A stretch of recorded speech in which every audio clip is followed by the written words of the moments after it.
konsumen difahamkan bahwa barangnya belum ada. Bismillahirrahmanirrahim. Teman Ana bikin status WA menjual pakaian dengan menggunakan sistem pre-order, yaitu dia menampung terlebih dahulu pesanan selama 1 minggu. Setelah pesanan terkumpul, dia baru membeli barang yang dijualnya dengan uangnya dahulu. Setelah barang sampai, baru pembeli membayarnya. Dari Saudara Taruna di Indramayu. Tafadhol Ustaz. Mengumpulkan uang, setelah mengumpulkan uang dibelikan barang, setelah itu baru dijual kepada pembeli. Boleh apa enggak? Boleh seperti itu. Adapun waktu di awal menawarkan barang untuk dijual belikan, dia belum punya barangnya, itu tidak boleh. Adapun apabila hanya sekedar gambar dan penjelasan, siapa yang membutuhkan barang seperti ini, saya siap mengadakan. Nah, siapa yang ingin beli barang seperti ini, nah saya siap mengadakan. Barangnya di saya belum ada, insya Allah seminggu, insya Allah 2 minggu, insya Allah waktu yang ditentukan ingin berapa, itu boleh. Kenapa? Karena terus terang.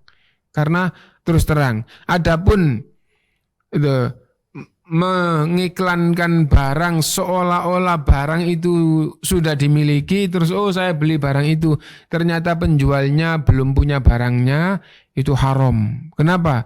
Karena Rasulullah SAW bersabda, la tabi ma laisa indak. Kamu tidak boleh menjual barang yang belum kamu punya. Menjual di sini adalah mentransaksikan.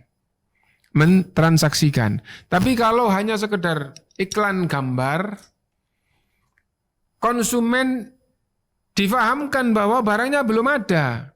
Kalau Anda kepingin beli, nah seminggu barangnya saya kirimkan.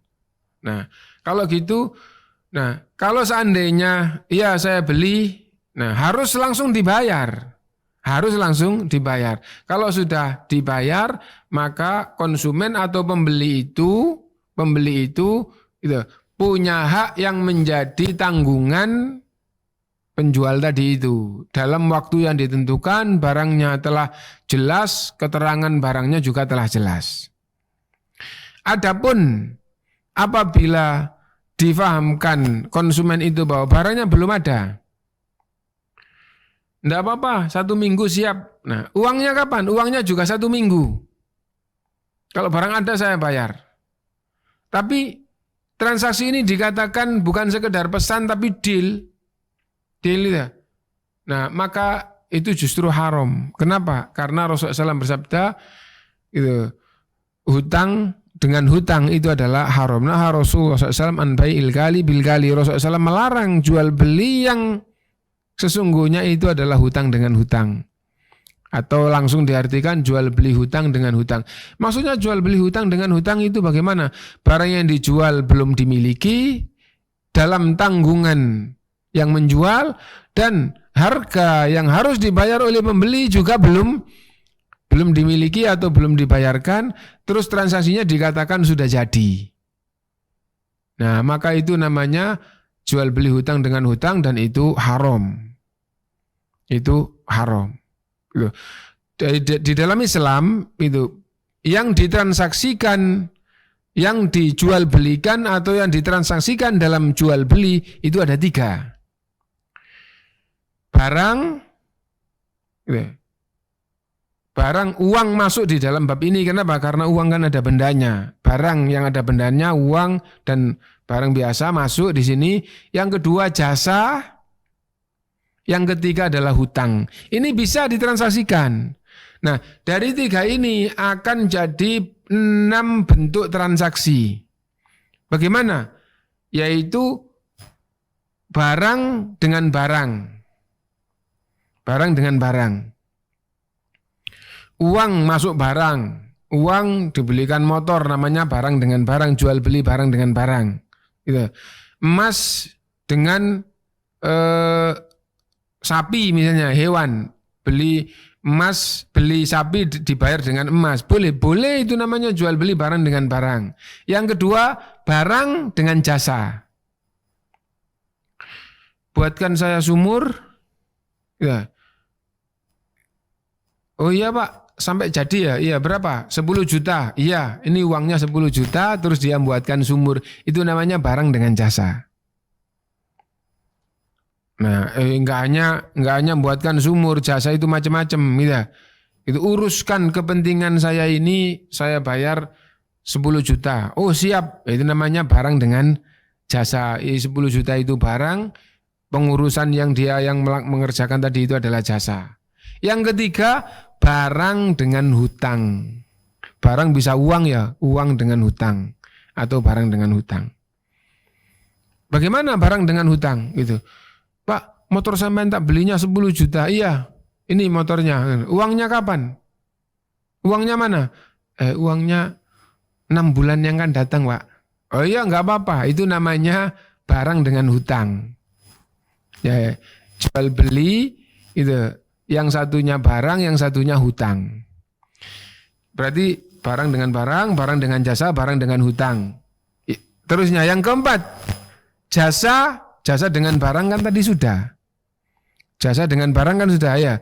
Jasa dengan jasa. Bagaimana jasa dengan jasa? Itu. Saya butuh meja belajar. Ya. Nah, saya minta kepada orang yang pandai buat meja itu, Pak, tolong buatkan saya meja belajar. Oh iya, tapi saya misalnya orang itu saya butuh apa misalnya gitu. Saya butuh intinya ada sesuatu yang saya ahli. Misalnya kalau misalnya sama-sama keahlian gitu ya. Saya butuh sumur misalnya. Nah, dan Bapak kan punya orang-orang yang pandai buat sumur. Nah, jadi Bapak saya buatkan meja dan saya minta dibuatkan sumur. Ah iya, nah kan jasa dengan jasa. Dia membuatkan saya meja, saya membuatkan dia sumur. Nah, itu namanya jasa dengan jasa. Yang kelima, jasa dengan hutang. Jasa dengan hutang. Pak, buatkan meja yang bagus, iya, harganya berapa? 2 juta. Iya, tapi 2 juta saya bayar tahun depan ya. Oh iya, enggak apa-apa. Terus dia membuatkan, saya punya tanggungan tahun depan bayar 2 juta. Nah, itu barang dengan jasa dengan hutang. Dan yang terakhir, ya, hutang dengan barang sudah, hutang dengan jasa sudah, yang terakhir hutang dengan hutang. Hutang dengan hutang. Bagaimana hutang dengan hutang? Misal saya butuh laptop yang speknya kayak begini, yang lebar layarnya LCD-nya kayak gini, sebesar ini. Nah, speknya kayak gini, harganya berapa? 10 juta. Oh, tapi barang itu 1 bulan lagi baru keluar, Pak. Iya, enggak apa-apa. Uangnya setengah tahun lagi. Nah, deal ya. Nah, berarti saya punya tanggungan 10 juta setengah tahun, yang akan datang saya bayar, dan Anda punya tanggungan menyerahkan ke saya laptop bulan depan. Itu namanya hutang dengan hutang. Hutang dengan hutang itu haram. Nah, jadi tadi itu pertanyaan yang ditanyakan tadi itu enggak apa-apa, yang penting itu antara konsumen dengan penjual itu jelas, barangnya ada atau enggak ada. Kalau barangnya belum ada, maka diberi penjelasan sesempurna mungkin, dan itu dinyatakan kalau dinyatakan sah, bayarannya harus kontan. Adapun kalau kontan itu berarti barangnya ada, uangnya enggak ada, uangnya dihutang, atau barangnya yang dihutang, uangnya ada. Nah, dan bai'us salam pada saatnya nanti juga ada bab bai'us salam, itu yang akan datang nanti babnya adalah bai'us salam. Apa bai'us salam itu? Bai'u mausuf